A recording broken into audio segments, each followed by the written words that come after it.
नमस्कार बच्चों, मैं doctor Richa Yadav doctor CV Raman विश्वविद्यालय से आज आपको पद अर्थात स्टेटस के बारे में समझाने का प्रयास करूंगी।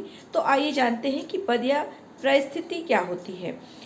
तो प्रत्येक व्यक्ति को अपने समूह या समाज में एक समय विशेष में कोई ना कोई स्थान अथवा पद अवश्य प्रदान किया जाता है। कोई उच्च पद पर आसीन होता है तो कोई व्यक्ति निम्न पद पर आसीन होता है।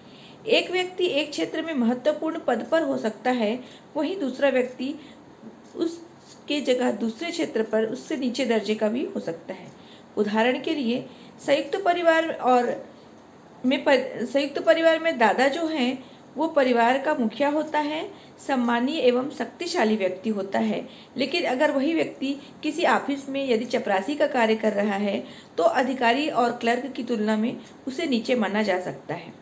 एक हरिजन मेजर का स्थान सेना में उच्च होता है, जबकि जाति व्यवस्था में उनका स्थान नीचा माना जाता है।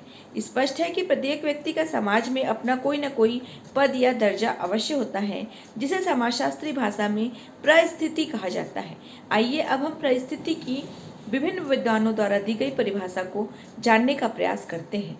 परिस्थिति के संदर्भ में इलियट और मेरिल ने कहा है, परिस्थिति व्यक्तियों का वह पद है जिसे व्यक्ति किसी समूह में अपने लिंग, आयु, परिवार, वर्ग, व्यवसाय, विवाह अथवा प्रयत्नों आदि के कारण प्राप्त करता है।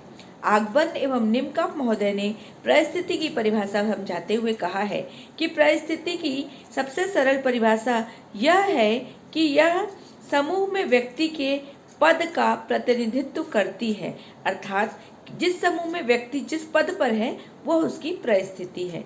इसी प्रकार लिंटन महोदय ने बताया है कि सामाजिक व्यवस्था के अंतर्गत किसी व्यक्ति को एक समय विशेष में जो स्थान प्राप्त होता है उसी को उस व्यक्ति की सामाजिक परिस्थिति कहा जाता है। आइए अब हम परिस्थिति की विशेषताओं को जानने का प्रयास करते हैं।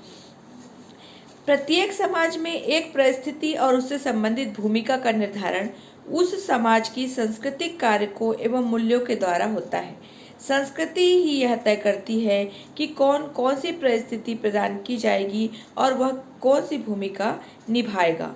दूसरा आता है, परिस्थिति की अवधारणा को दूसरे व्यक्ति के संदर्भ में ही समझा जा सकता है। एक व्यक्ति की परिस्थिति तथा संबंध अन्य व्यक्ति की परिस्थिति से होता है तो उसे प्रभावित भी होते हैं। उदाहरण के लिए प्राचार्य की परिस्थिति को प्राध्यापक और छात्रों की परिस्थिति के संदर्भ में ही समझा जा सकता है। तीसरी महत्वपूर्ण बात यह है कि एक ही परिस्थिति का निर्वाह पृथक पृथक व्यक्ति द्वारा अपने अपने ढंग से किया जा सकता है। प्रधानमंत्री के रूप में पंडित नेहरू, लाल बहादुर शास्त्री एवं मुरारजी द्वारा समान ढंग से भूमिकाओं का निर्वाह नहीं किया गया। इस प्रकार परिस्थिति की बहुत सारी विशेषताएं होती है, जिसमें एक विशेषता यह भी है कि प्रत्येक परिस्थिति के साथ एक विशेष मूल्य एवं प्रतिष्ठा जुड़ी होती है जो संस्कृति द्वारा निर्धारित होती है। जैसे पश्चिम देशों में भारत की अपेक्षा स्त्री की परिस्थिति ऊंची उठी हुई है या इनकी प्रतिष्ठा ऊंची है। एक व्यक्ति एक ही समय में कई प्रकार की परिस्थितियों को धारण करता है, किंतु वह सभी का निर्वाह समान योग्यता एवं कुशलता के साथ नहीं कर पाता है। एक व्यक्ति अच्छा खिलाड़ी हो सकता है, किंतु जरूरी नहीं है कि वह व्यक्ति सफल व्यापारी भी हो या सफल पति की भूमिका भी निभाता हो। समाज में परिस्थिति के कई प्रकार होते हैं, तो परिस्थिति के प्रकारों को आज हम जानने का प्रयास करते हैं। जैसे प्रदत्त परिस्थिति, कुछ परिस्थितियाँ ऐसी होती है जो हमें प्रयास के द्वारा नहीं वरन अपने आप प्राप्त होती है। जैसे लिंग भेद की जो परिस्थिति है वह अपने आप मिली होती है कि कोई बच्चा परिवार में स्त्री के रूप में जन्म लेता है या पुरुष के रूप में जन्म लेता है। यह उसके द्वारा तय की गई या चुनी गई परिस्थिति नहीं होती है, यह परिस्थिति उसे अपने आप मिलती है। दूसरा होता है आयु।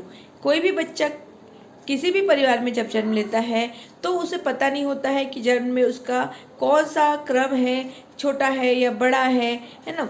तो ये आयु किस उम्र का बच्चा है ये उसे प्रदत्त रूप से प्राप्त होता है, न कि अर्जित रूप से। इसके बाद आता है नातेदारी। कोई भी बच्चा किस परिवार में जन्म लेगा वह उस पर निर्भर नहीं करता है। उसके नातेदारी कौन उसका माता बनेगा, कौन उसके पिता बनेंगे, कौन उसका भाई बनेगा, कौन सा रिश्तेदार बनेगा, यह परिस्थिति उसे प्रदान की जाती है वह अर्जित की गई परिस्थिति नहीं कहलाती है। इसके बाद आता है जन्म। व्यक्ति का जन्म किस परिवार में जाति अथवा प्रजाति के रूप में हुआ है, इस आधार पर परिस्थिति का निर्धारण होता है। शाही घराने एवं उच्च जाति में जन्म लेने वाले की सामाजिक परिस्थिति निम्न परिवारों एवं अस्पृश्य जातियों के लोगों की तुलना में साधारणतः ऊंची रहती है।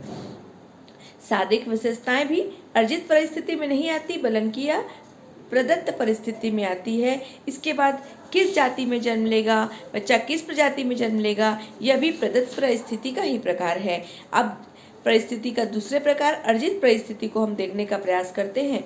समाज में कुछ परिस्थितियां ऐसी होती हैं जिसे व्यक्ति अपने गुण, योग्यता, क्षमता के आधार पर प्राप्त करता है। ये अर्जित परिस्थितियां कहलाती है।